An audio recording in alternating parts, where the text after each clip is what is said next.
Hey, Smath here.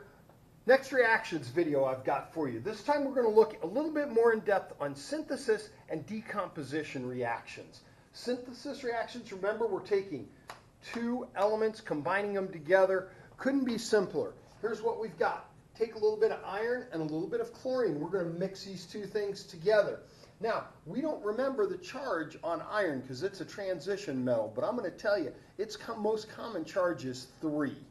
You wouldn't be asked to remember that, but I'm going to tell you its common charge is 3. So when I combine iron and chlorine, I've got to pull the chlorine apart, mix my iron and my chlorine, and I just kind of for a minute I'm going to say this is plus 3 and this is minus 1. So when I crisscross my charges to get the proper formula, I'm going to get FeCl3.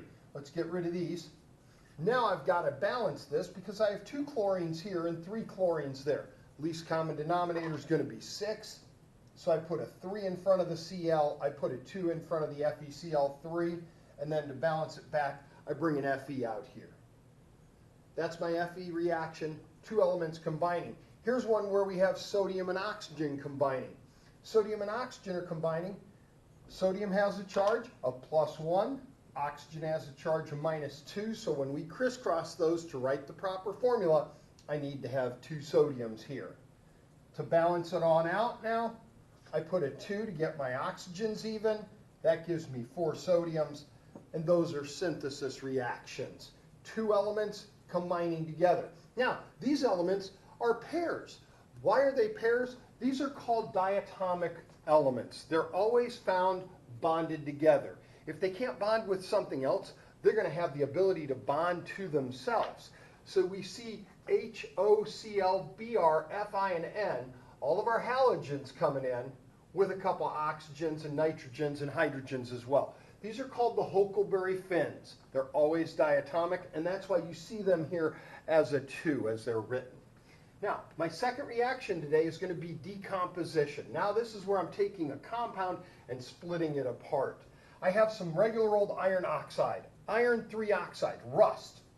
I'm going to put some energy into that and break it apart. And when I break that apart, my oxygen's going to come, and that's a diatomic, so it's going to be O2. So to get this to balance, if I have 3 and 2, I'm going to have to put coefficients out to get these to balance. Right? That's how I write that reaction.